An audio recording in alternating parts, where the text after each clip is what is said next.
sudah nampak layar pertamanya judul ya deep learning. Nah, ini hanya sekilas dari apa yang disebut dengan deep learning. Nah, ini dia ada kita dari fix pemikiran yang masih PPT. Apa itu PPT?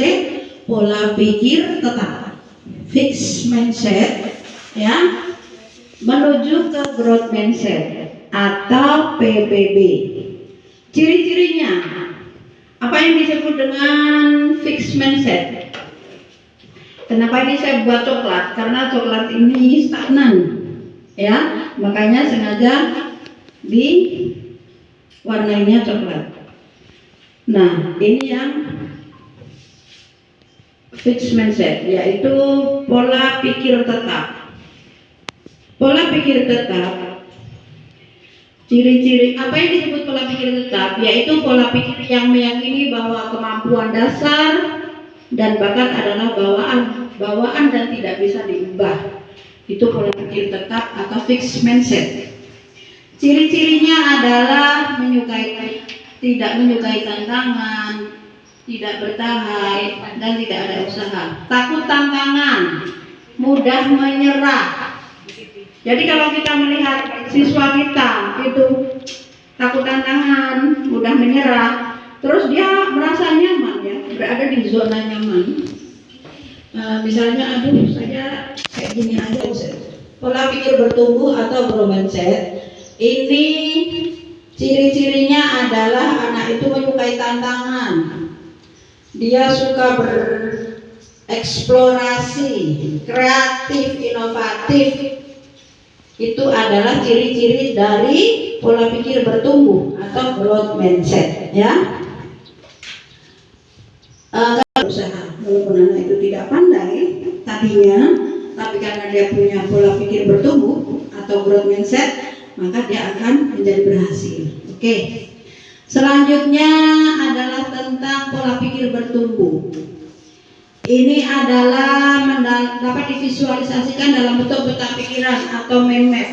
Peta pikirannya, yang pertama, keyakinan bahwa kemampuan dapat berkembang. Siswa itu dapat berkembang sesuai dengan apa yang dia pikirkan. Jadi misalnya anak itu kelas 5 atau kelas 6, dia dapat berkembang. Dia juga dapat mengeksplorasikan, memberikan tindakan terhadap apa yang dipikirkan. Itu dia penerapannya di dalam pembelajaran, ya. Selanjutnya yang kedua, melihat tantangan sebagai peluang. Misalnya ini lagi musimnya frozen ini. Karena anak itu kalau pola pikir tetap, dia akan berpikir, saya nggak usah ikut, saya kan anak pulau, paling-paling kalah. Nah, itu pola pikir tetap. Tetapi kalau dia mempunyai pola pikir bertumbuh atau growth mindset, dia bilang, saya juga bisa, mereka bisa, kenapa saya tidak bisa? Maka saya akan berusaha untuk bisa. Nah, bagaimana caranya? Ya dengan berlatih, trial and error terus. Itulah yang dilakukan. Selanjutnya yang ketiga, belajar dari umpan balik dan kritik. Jadi kalau ada kritik oleh gurunya, misalnya, kamu salah loh nak, kayak gininya, misalnya mengambil startnya nggak seperti itu, dia tidak kecil hati, dia tidak pesimis, tetapi dia belajar dari kesalahan, ya. Yang keempat adalah menghargai proses belajar. Menghargai proses belajar di sini, mereka fokus pada apa yang dipelajari. Misalnya saat ini mempelajari tentang IPA, mempelajari tentang lingkungan, jadi dia fokus di lingkungannya itu apa yang sedang dipelajari, atau tentang makhluk hidup. Jadi fokus, jadi pikirannya itu tidak bercabang-cabang. Yang terakhir adalah keyakinan potensi diri. Dia yakin dan optimis bahwa dia punya kesempatan untuk bisa maju seperti teman yang lain. Oke, lanjut ke 4, penerapannya. Nah, untuk guru, ya, untuk guru penerapannya membentuk kerangka pembelajaran. Jadi Bapak Ibu guru membentuk kerangkanya dulu, ya.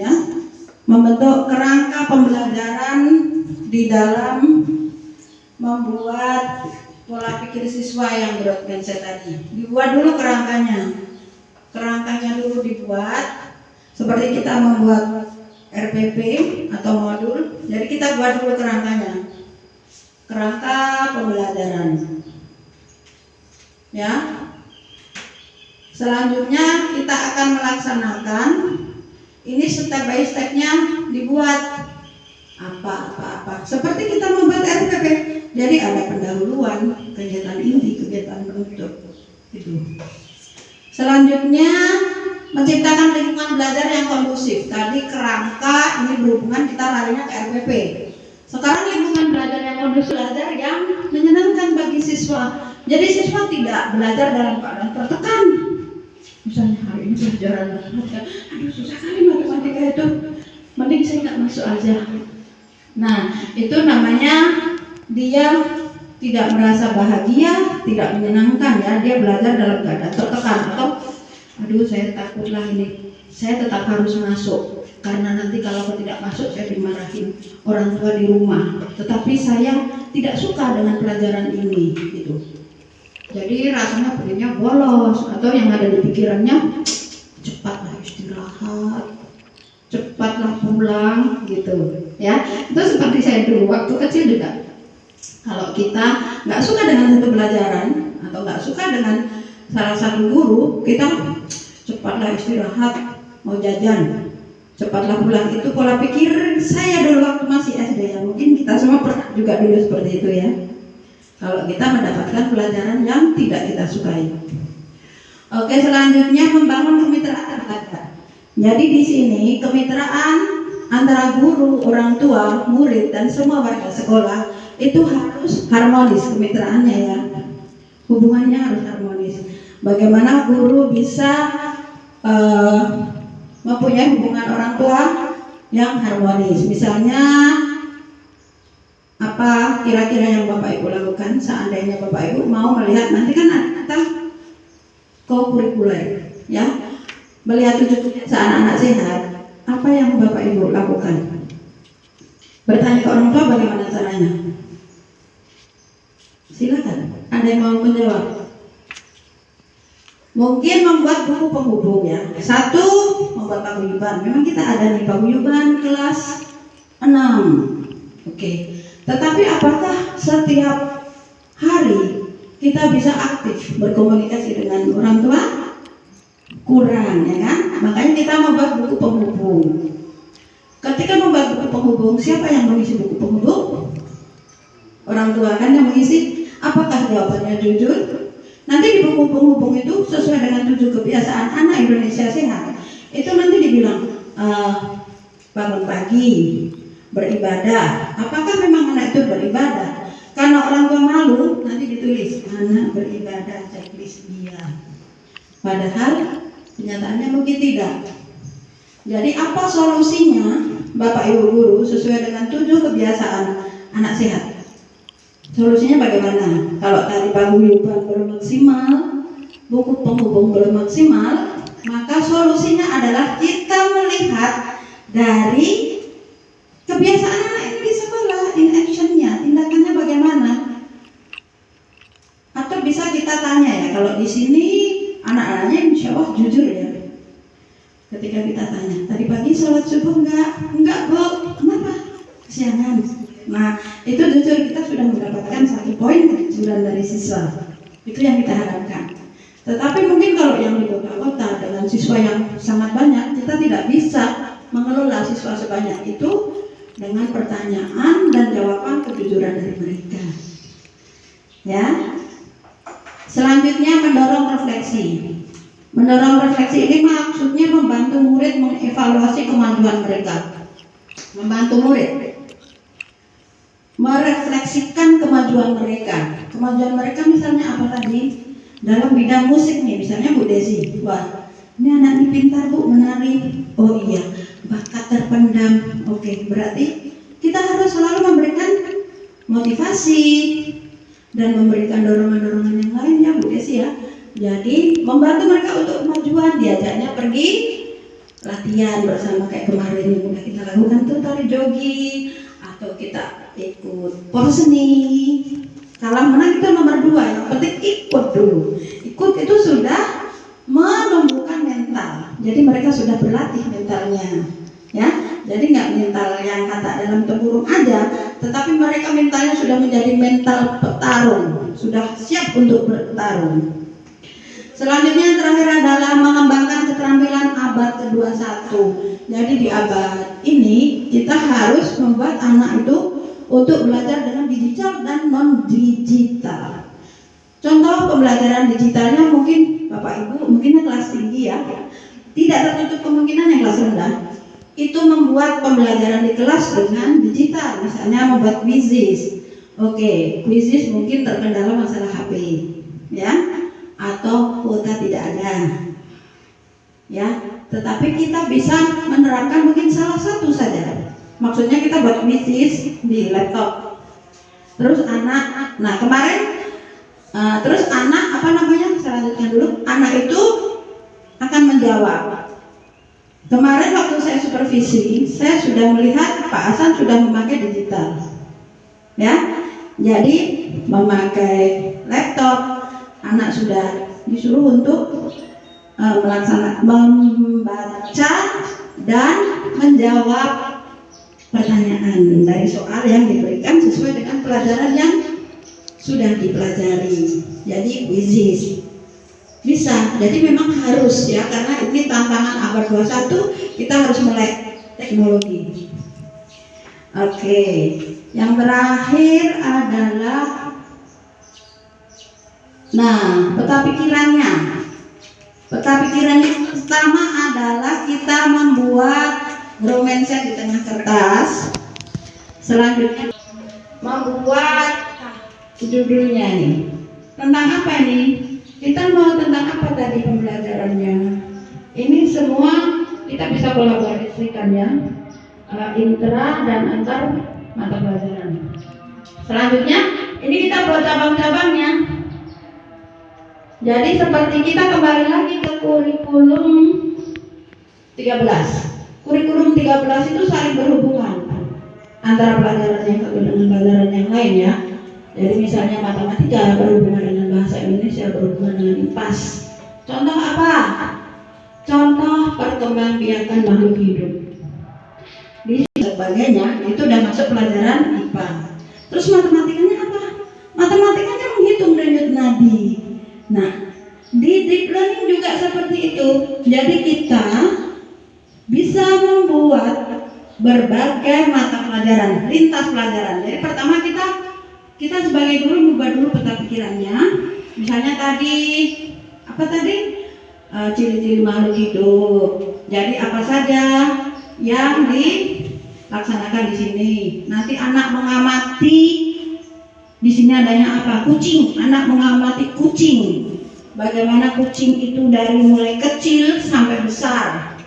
Nah, bisa ya. Ini juga udah masuk IPS-nya ya. Jadi udah 4 mata pelajaran yang dilaksanakan. Jadi juga ada PJBR. Nah, ini dia konsep terakhir yang di dalam deep learning adalah PJBR, Project Based Learning. Jadi ada project yang dihasilkan. Oke, kalau makhluk hidup, kalau kucing kita nggak bisa menghasilkan kucing. Contoh yang gampang, pertumbuhan kecambah. Ya, oke.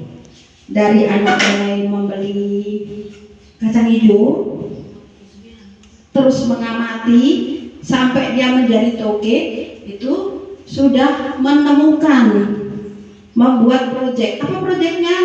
Membuat tauge. Ya, kira-kira sampai ke sini paham ya, Bapak Ibu ya. Nih, yang terakhir, belum terakhir, masih 2 lagi. Prinsipnya deep learning yang pertama berkesadaran, tadi mindful. Siswa memiliki kesadaran untuk menjadi pembelajar yang aktif. Jadi teman, kalau ada siswa di kelas tidur aja, kita bangkitkan semangatnya. Boleh dengan tepuk-tepuk, nyanyi-nyanyi, boleh. Tetapi belum tentu harus di awal. Mungkin di tengah-tengah pelajaran ya. Di tengah-tengah pelajaran anak ini boring, bosan. malas sekali lah dari tadi belajar terus capek gitu kan. Nah kita agak nyanyi, kita agak tepuk. Selanjutnya bermakna. Siswa dapat menerapkan pembelajaran pengetahuannya dalam situasi nyata tadi. Yang tadi kan udah nyata ya. Kita membuat pertumbuhan toge atau kita bertanam dari menyemai benih sampai ke tumbuh sampai bisa menghasilkan sesuatu yang nyata nampak oleh mata. Dan dengan konteks lain serta menginternalisasi pengetahuan untuk diaplikasikan dalam berbagai situasi. Yang terakhir adalah menggembirakan, joyful learning, menggembirakan pembelajaran yang positif, menantang dan memotivasi. Jadi anak itu tadi yang dibilang boring, males capek matematika terus. Bisa loh kita mengajarkan matematika tetapi anak tetap bergembira. Bagaimana caranya? Diajak bernyanyi-nyanyi, sekarang banyak. Boleh banyak lihat di YouTube ya. Terakhir perubahan ini yang 8 profil pelajar Pancasila. Kita ada yang pertama profil dimensi lulusan. Pengembangan dimensi profil lulusan yaitu yang pertama keimanan dan ketakwaan kepada Tuhan Yang Maha Esa, kewarganegaraan, penalaran kritis, kreativitas. Ini dirubah ke deep learning. Jadi kalau deep learning meningkatkan pemahaman siswa secara holistik ya Bu, menyeluruh sampai yang ke actionnya tadi, sampai ke yang nyata tadi ya. Itu kalau deep learning, makanya PJBL. Tetapi kalau untuk SMA, SMK itu kita harus ada dudika dengan dunia kerja. Jadi sekolah itu harus bermitra bukan hanya dengan sekolah, komite atau dinas pendidikan, tetapi juga berhubungan dengan dudika, dunia kerja. Misalnya dengan PT-PT, misalnya anak ini SMA nih, ini SMK nih, SMK jurusan apa? Perawat. Jadi ya SMK sini, sekolah sini berhubungan dengan rumah sakit, di mana anak nanti begitu lulus sudah siap untuk ditempatkan di rumah sakit tersebut. Terakhir, integrasi nilai Pancasila tetap menjadi landasan pendidikan, tetapi melalui deep learning kegiatan lintas disiplin dan pembelajaran berbasis lokal. Baik, itu saja Bapak Ibu semuanya. Mohon maaf kalau pasti ada kesilapan. Terima kasih atas segala perhatian. Saya akhiri, billahi taufiq wal hidayah. Wassalamualaikum warahmatullahi wabarakatuh.